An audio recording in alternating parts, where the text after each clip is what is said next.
po, ma'am. First, I will check the medical record. Okay. And next, I will gather the equipment. Okay. So, po. So, and next, I will do hand hygiene.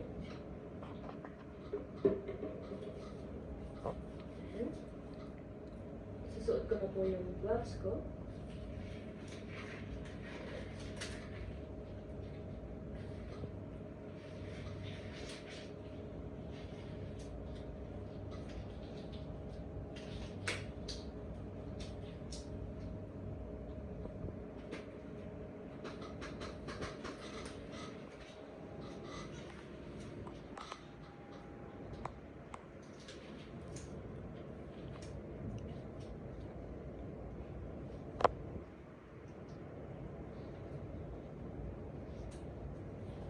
So, good morning, ma'am. My name is Casey Joy Malit, and I am a student nurse for today.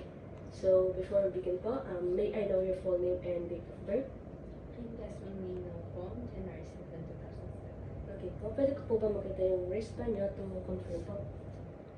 Okay po. So, today po, we'll be performing bed bath, shampooing, oral care, and back massage po. So, this procedure po I will be touching you po. So, can I have your permission po? Okay po. So, as you can see now po is the door is closed, the curtain is closed. So, that's for your privacy po. So, next, I will lock your bed. So, hindi po siya gumalaw. And next, ibababa po yung side rail. Okay, so let's begin po. First, next, I will put the towel here. Okay. Yeah, first po.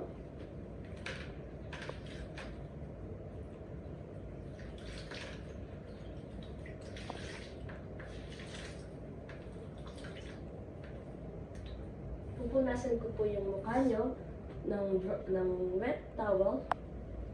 Okay. Next, your ears. And next. Okay. So, next po. The dry towel para po matuyo po yung face nyo. Okay. Okay. So, next po, sa kamay niyo naman po. Okay. So, I will be placing this towel here para po hindi mabasa yung bed.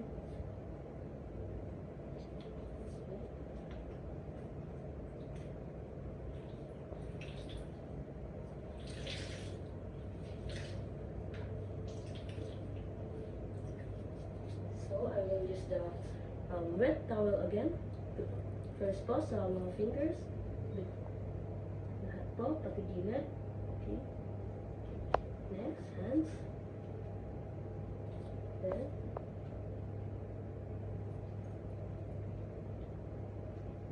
Then, armpit naman po. Okay. So, we'll assume that ginawa ko din po sa other hand. So, next po tayo. Okay, we'll prepare for this. So, next, sa chest naman po tayo. Okay.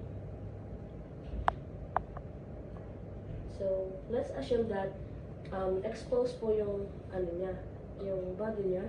And, let's give some privacy by taas yung linen niya.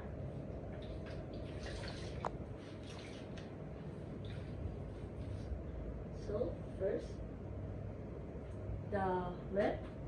Okay. Okay. Next, yung abdomen naman po.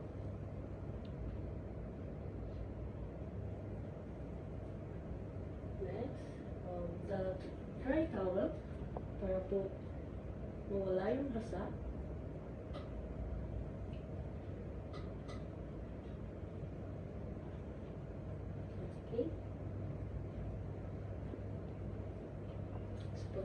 back na ano.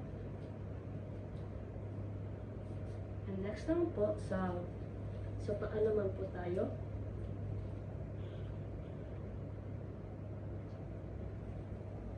Okay, ma'am.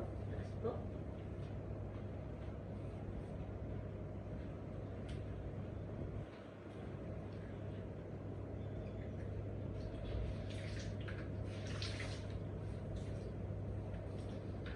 So, ulitin lang po natin yung ginawa natin sa kamay niya.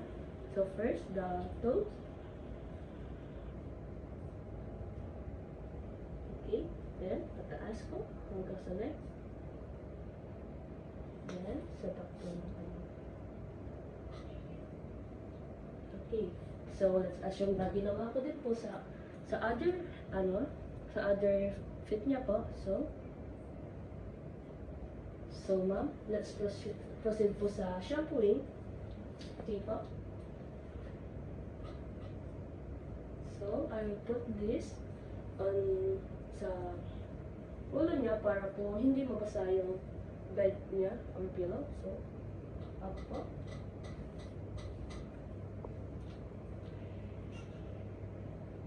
Okay, so, next, i-rinse ko po yung head niyo. Okay.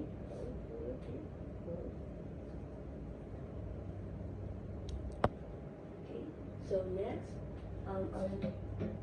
kukuha po ako ng shampoo.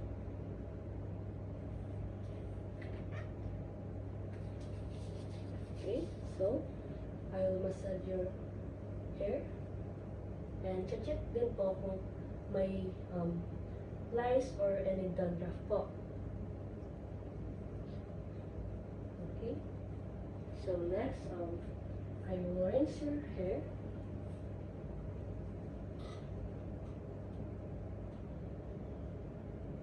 Okay. Next naman po is i-dry natin yung hair.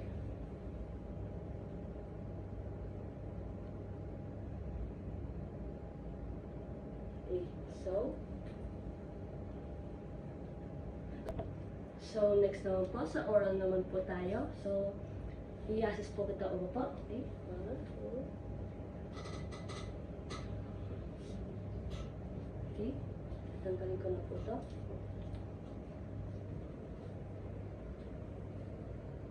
So, magdadagdag po ako ng pillow para po mas comfortable po. Okay. 1, 2, 3. Okay. Sandal ka po. Okay, so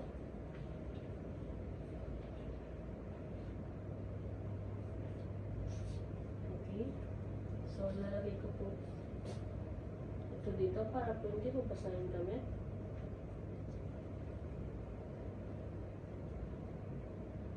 Okay, so maglalagay po tayo ng toothpaste and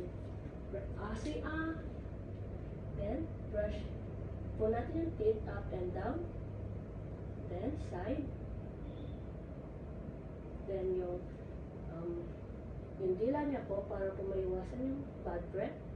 Okay, so next I will give cup to rinse her mouth.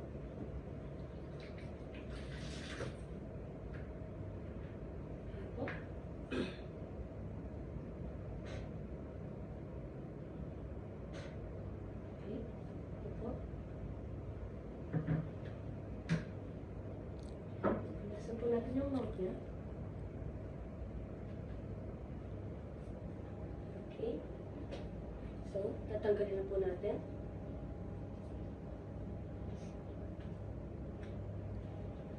So, i-assist po natin siya ulit ng pahiga. So, sit po na po.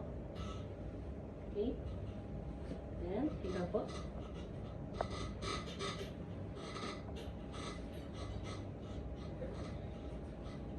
Here.